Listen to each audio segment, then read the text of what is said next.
వారం మనకి అమావాస్య రాబోతుంది. ఈ అమావాస్య రోజున మన ఇంట్లో వంటగదిలో ఉండే పోపుల డబ్బాలో ఉండే పదార్థాలతో ఒక చిన్న పరిహారం కనుక చేసుకుంటే మీకు ఆకస్మిక ధనప్రాప్తి కలుగుతుంది. ధనానికి లోటు అనేది లేకుండా ఉంటుంది. చాలా ఈజీగా ఉండే పరిహారం. మరి ఏ రకంగా చేయాలనేది చూద్దామండి. అయితే ఒక మాట, తాంత్రిక పరిహారాలు మీరు చేసేటప్పుడు ఎప్పుడైనా సరే అక్కడ వాడే వస్తువు, అలానే టైము, చేసే విధానం ఇవన్నీ కూడా చాలా వరకు ఇంపార్టెంట్. పరిహారానికి చెప్పుకున్న పదార్థాలనే వాడండి. వేరే ఇతర పదార్థాలను ప్రత్యామ్నాయంగా పరిహారానికి వాడకండి. చెప్పుకున్న వాటనే వాడండి. వేరే వాడారనుకోండి ఫలితం అయితే ఉండదు. తాంత్రిక పరిహారాల విధి విధానాలు ఏంటంటే ఇక్కడ చూపించిన విధంగా మరి కరెక్ట్గా ఫాలో అవ్వండి. ఫాలో అయితే మీకు ఖచ్చితంగా ఫలితం ఉంటుంది. ఈ పరిహారాలు చేస్తూ కొందరైతే ఇతరులను దూషిస్తూ ఉంటారు. అంటే ఇంట్లో వాళ్ళని, బయట వాళ్ళని, తెలియని వాళ్ళని, పిల్లల్ని ఏదో ఒకటి అంటూ ఉంటారు. అలా చేస్తే పరిహారానికి ఫలితం రాదు. అలానే నమ్మకం పెట్టకుండా ఏదో నేను చెప్పాను మీరు ఏదో చేశారు అని చేస్తే కూడా పరిహారానికి ఫలితం రాదు. మనం ఒక పరిహారం చేసేటప్పుడు దాని మీద పూర్తిగా కాన్సన్ట్రేషన్ పెట్టి నాకు జరగాలి అని మీ యొక్క మనోవేదన, మనోభావన అక్కడ పూర్తిగా లగ్నం చేసి మీరు చేస్తే ఖచ్చితంగా ఉంటుంది పరిహారానికి ఫలితం. కొందరు చేస్తే అవుతుందా లేదా, సర్లే చూద్దాంలే, ఏదో వాళ్ళు చెప్పేస్తున్నారు కదా చేద్దాంలే అని కొంతమంది చేస్తారు. అలా చేసినా ఫలితం ఉండదు. నేను చేస్తున్నాను ఈ పరిహారం, ఖచ్చితంగా రిజల్ట్ వచ్చి తీరాలి అని ఒక గట్టిగా సంకల్పం చేయండి. అలానే మరికొందరు పరిహారాన్ని చేసేటప్పుడు కొంతమంది బయట వాళ్ళకి చెప్పేస్తుంటారు, నేను వాటి కోసం చేస్తున్నాను, వీటి కోసం చేస్తున్నాను అని బంధువులతోనూ, స్నేహితులతోనూ, పక్కింటి వాళ్ళతోనూ అలా ఒక కోరిక కోసం మీరు ఒక పరిహారాన్ని చేస్తున్నారు. దాన్ని 10 మందికి చెప్పేస్తుంటారు. అలా చెప్పినా కానీ ఫలితం రాదు. మీకు ఒక పరిహారం మీకు ఫలించడం లేదంటే ముందు మీరు ప్రతిరోజు దేవుడికి దీపారాధన చేసుకుంటూ ఉండాలి. ఆయన నామాన్ని తలుచుకుంటూ ఎంత ఎక్కువగా అంటే అంత ఎక్కువగా ఆయన నామాన్ని తలుచుకుంటూ ఉంటే కనుక మీ యొక్క గ్రహదోషాలు, పూర్వకర్మ ఫలితాలు తగ్గుతాయి. ఎప్పుడైతే అవన్నీ తగ్గుముఖం పడుతూ ఉంటాయో మీరు పరిహారాలు చేస్తుంటే చాలా ఫాస్ట్గా రిజల్ట్స్ వస్తాయి. అలానే మీరు చేసే కొన్ని పరిహారాలను ఇంట్లో వాళ్ళు కొందరు ఇష్టపడరు. అంటే కాస్త ఖర్చుతో కూడిందైతే వ్యతిరేకిస్తారు. అలా ఇంట్లో వాళ్ళ అసంతృప్తితో వాళ్ళ ఇష్టం లేకుండా చేస్తే కొంతవరకు ఫలితం కూడా రాదు. కాస్త కష్టపడాల్సి ఉంటుంది. మన ఛానల్లో అనేక రకాల పరిహారాలు, పూజలు ఉన్నాయి. కొన్ని ఆ పరిహారాలని కొందరు చేసుకొని మంచి రిజల్ట్ వచ్చిందన్నవారు ఉన్నారు. ఇంకొందరు ఇంకా మాకు రావటం లేదండి అంటున్నారు. మీరు ఒకసారి ఇప్పుడు చెప్పుకున్న వాటిల్లో నుంచి ఏదైనా తప్పులు చేస్తున్నారా అనేది ఒకసారి చూడండి. ఇంకా మీ ఇంటి మీద కానీ, మీ మీద కానీ నరదిష్టి, కన్నిదిష్టి ఇలాంటివి ఉన్నాయేమో కూడా వాటిని కూడా మీరు ఒకసారి చెక్ చేసుకోండి. మీరు ధనవృద్ధి కోసం ప్రయత్నం చేస్తుంటే కనుక ఇలాంటి కన్నుదిష్టి, నరదిష్టి వల్ల కూడా ఆటంకాలు వస్తూ ఉంటాయి. వాటికి సంబంధించిన వీడియోస్ కూడా ఉన్నాయి మన ఛానల్లో. ఒక పరిహారం ఫలించడం లేదంటే కొన్ని కారణాలు ఉంటాయి. వాటిని మనం కొంచెం కాస్త లోతుగా మీరు ఆలోచన చేసి చేయండి. ఖచ్చితంగా రిజల్ట్ ఉంటుంది. చెప్పుకున్న పరిహారాలు ఏవి కూడా వేస్ట్ కాదండి. అవి అసలు ఫలించవని అనుకోవడమే తప్పు. అవి ఫలిస్తాయి. మీ యొక్క స్థితిని బట్టి ఉంటుంది అంతే. అలానే ఈ వీడియోని ఎండ్ వరకు చూడండి. ఒకవేళ మీకు సరిగ్గా అర్థం కాలేదా మళ్ళీ ఒకసారి మీరు ప్లే చేసుకొని చూడండి. అలానే మన ఛానల్లో అనేక రకాల పరిహారాలు ఉన్నాయి. వాటినైనా సరే మీ యొక్క సమస్యను బట్టి ఫాలో అవ్వచ్చు.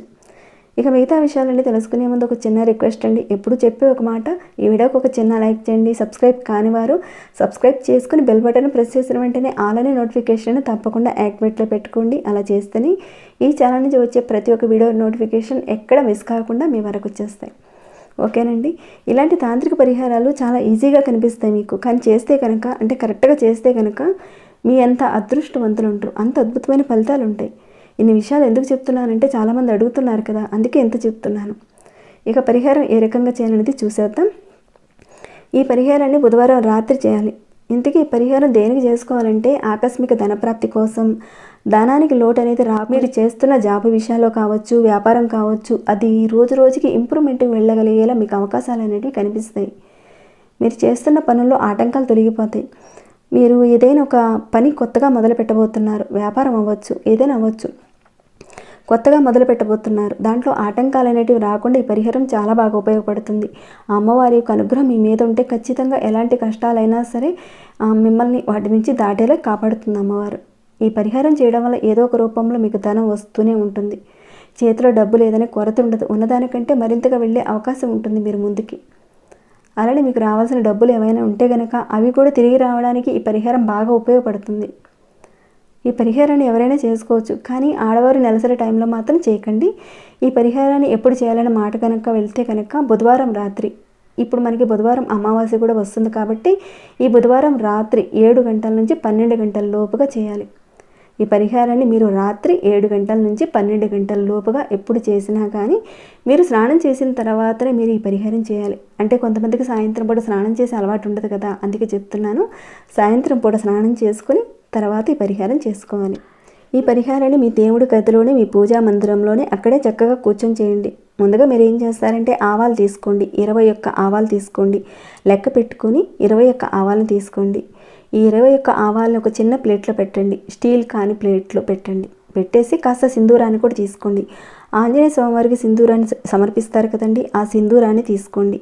తీసుకొని ఈ సింధూరాన్ని ఆవాల మీద కాస్త వేయండి. సింధూరానికి బదులుగా కుంకాన్ని వాడొచ్చానంటారేమో, సింధూరాన్నే వాడాలండి ఈ పరిహారానికి. ఈ రకంగా మీరు చేసేసిన తర్వాత ఈ ప్లేట్ని, అంటే మీ పూజా మందిరంలోనే చక్కగా ఇదంతా కూడా చేసుకుంటారు కదండి. అదేను ఈ బుధవారం మనకు అమావాస్యతో పాటు వచ్చింది కాబట్టి లక్ష్మీ అమ్మవారికి పూజ చేసుకుంటారు అందరూ.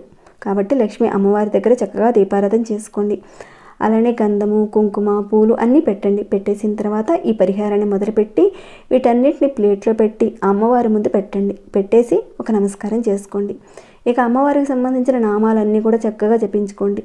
ఇక మీరు ఏ రకంగా చేసుకుంటారో అమావాస్య రోజు పూజని అదే రకంగా చేసుకోండి. ఈ రకంగా అమావాస్య రోజున పూజ చేసుకున్న తర్వాత ఆ ఆవాలకు కూడా కాస్త ధూపం ఇవ్వండి. అంటే అమ్మవారికి ఇస్తారు కదా, ఆ ధూపాన్ని ఈ ఆవాలకు కూడా ఇవ్వండి.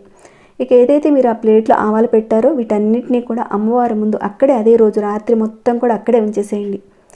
ఈ పరిహారం చేయడం వల్ల లాభం ఏంటంటే శని భగవానుడు మీ మీద కోపంగా ఉన్నా, జాతకంలో ఇబ్బందులు కలిగించే స్థానంలో ఆయన ఉన్నా, అంటే మీకు శని మహర్దశ జరుగుతున్నా ఈ రకంగా చేయడం వల్ల ఆయన శాంతిస్తాడు. ఆయన యొక్క ప్రసన్నత మీకు లభిస్తుంది. మీరు ఒకటి గుర్తుపెట్టుకోవాల్సింది ఉంది. మన జీవితంలో ధనానికి సంబంధించిన ఎక్కువగా ఆటంకాలు వస్తున్నాయంటే ఆ సమయంలో ఖచ్చితంగా శని భగవానుడి యొక్క ప్రభావం ఉంటుంది. ఎంతో కొంత ప్రభావం చూపించడానికి అవకాశం ఉంటుంది. మీరు ధనానికి సంబంధించిన లక్ష్మీ పూజలు, శుక్ర పూజలు ఎన్ని చేసినా కానీ శని ప్రభావం ఎంతో కొంత ఉంటే కనుక మీకు ధనం వచ్చే మార్గాలకి కొంత ఆటంకాలు వస్తూ ఉంటాయి. ఈ పరిహారం చేయడం వల్ల ఆకస్మిక ధనప్రాప్తి కలుగుతుంది. ధనానికి సంబంధించిన ఆటంకాలు అనేటివి రాకుండా ఉంటాయి. అలా పెట్టిన ఆవాల్ని రెండో రోజు ఉదయం మీరు స్నానం చేసుకున్న తర్వాత దేవుడి దగ్గర పెట్టిన ఆవాల్ని ఒక చిన్న రెడ్ కలర్ క్లాత్ తీసుకోండి. మన అరచేతంత కూడా అవసరం లేదండి, కాస్త చిన్నపాటి ఒక ఎరుపు రంగు క్లాత్ తీసుకోండి. కొత్త క్లాత్ తీసుకోండి. కొన్ని పర్వదినాల్లో చిన్న చిన్న పరిహారాలు చేసుకునేవి ఉంటాయి కాబట్టి మీరు ఒక 1/2 మీటరు లేదంటే 1 మీటర్ కానీ క్లాత్ తెచ్చి పెట్టుకోండి. ఎప్పుడైతే మీరు పరిహారం చేయదలుచుకున్నారో ఆ క్లాత్లో నుంచి కాస్త ముక్కను కట్ చేసుకొని పరిహారానికి వాడుకోవచ్చు. లేదా అప్పటికప్పుడు బయటకు వెళ్ళాలి తెచ్చుకోవాలంటే శ్రమలు అనేటివి పెట్టుకోకండి. కనీసం ఒక 1/2 మీటర్ క్లాత్ తెచ్చి పెట్టుకోండి. ఇక మీరు తీసుకున్న ఈ ఆవాల్ని మీరు ఎరుపు రంగు క్లాత్లో పెట్టండి. చిన్న మూట అయిపోతుంది, చాలా చిన్న మూట అవుతుంది అనమాట. 21 ఆవాలు కాబట్టి చిన్న మూట అవుతుంది. ఇలా మూట కట్టేసిన తర్వాత డబ్బులు పెట్టుకునే ప్లేస్లో కానీ, హ్యాండ్ బ్యాగ్లో కానీ, షాప్లో అయితే గల్లాపెట్టులో కానీ, ఆఫీసులో అయినా సరే మీరు డబ్బులు దాచుకునే ప్రదేశంలో పెట్టుకోండి. ఈ రకంగా మీరు ప్రతి నెలకు ఒకసారి మార్చుకుంటూ ఉండండి. ఇక పాత మూట ఏదైతే ఉందో దాన్ని పారే నీటిలో వదిలేయండి, లేదంటే చెట్టు దగ్గర పెట్టేసేయండి. ఇలా ప్రతి నెలకు ఒకసారి చేస్తూ ఉండండి. అది కూడా బుధవారం రోజున చేయండి. ఈసారి మనకి బుధవారం అమావాస్యతో పాటు వచ్చింది కాబట్టి చాలా విశేషమని చెప్పుకోవచ్చండి. నెక్స్ట్ మంత్ మీరు చేసేటప్పుడు బుధవారం రోజున అమావాస్య ఉండనవసరం లేదండి. కాకపోతే బుధవారం రోజున మాత్రం తప్పకుండా ఈ పరిహారం చేసుకోవాలి.